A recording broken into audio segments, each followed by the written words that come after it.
So when I was meant to be writing my thesis, I actually spent most of my time putting on comedy shows. I invented this character, a rather bleak, dour, monosyllabic Scottish character called Ken Theft, who spoke like that and recited poems. Red shed, blue shoe, magenta placenta,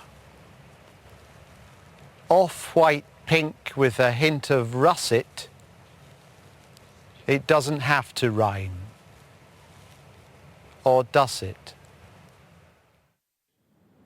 Milton sort of tied himself up in knots trying to portray God, which is a very abstract concept and in very physical terms. And there's one passage I remember where he describes angels' eating habits.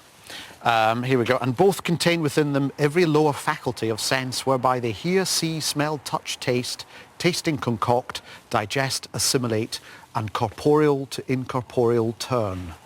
Now what that means, corporeal to incorporeal turn, is that angels fart. Milton was actually talking about angels farting. And that's when I started to realise that Paradise Lost was very, very silly. And the big turning point for me came when I discovered that the very opening lines to Paradise Lost of man's first disobedience and the fruit of that forbidden tree have the very same rhythm scheme to the theme tune to the Flintstones of man's first disobedience and the fruit of that forbidden tree.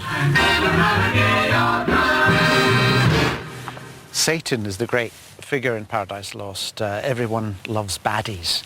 And Milton, I remember, had great trouble portraying God because God in Paradise Lost is he's a very smug character, as anyone would be if they'd just created everything. But in Paradise Lost particularly, he's very sort of self-satisfied, humorless. Imagine Alan Hansen in a robe.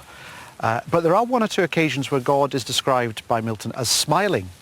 And I remember reading an article by a very distinguished academic describing these instances of God smiling and thinking he's been quite witty, describing them as examples of Jehovialism.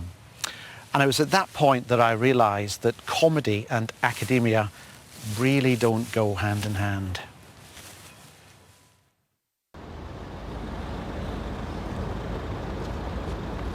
This is my office here at Television Centre, so it's a bit of a breakthrough. ITV cameras being allowed in here.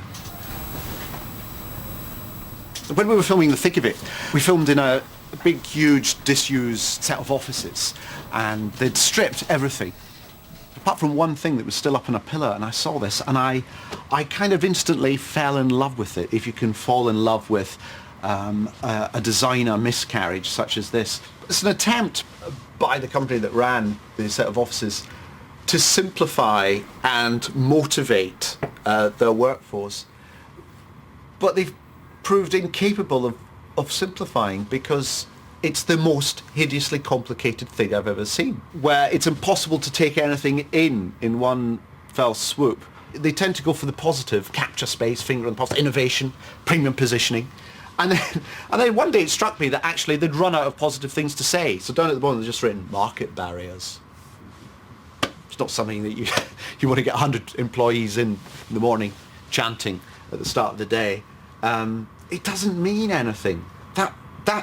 That's the joy of it, really, but also why it signals, I think, the end of civilization.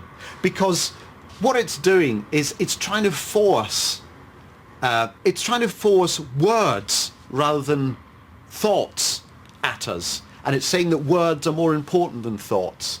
And especially words in a coloured font are far, far more important than thoughts in a mushy grey head. And I think that's what's happening in this sort of new business speak that's taking over, in that you're not allowed to think of anything that might challenge the speakers of that language. And the other thing I quite like about it is that one lone employee, one Winston Smith, standing against the dark forces of the dregs and the droids, has risked life, limb and his day job by sticking the little word rubbish down at the bottom.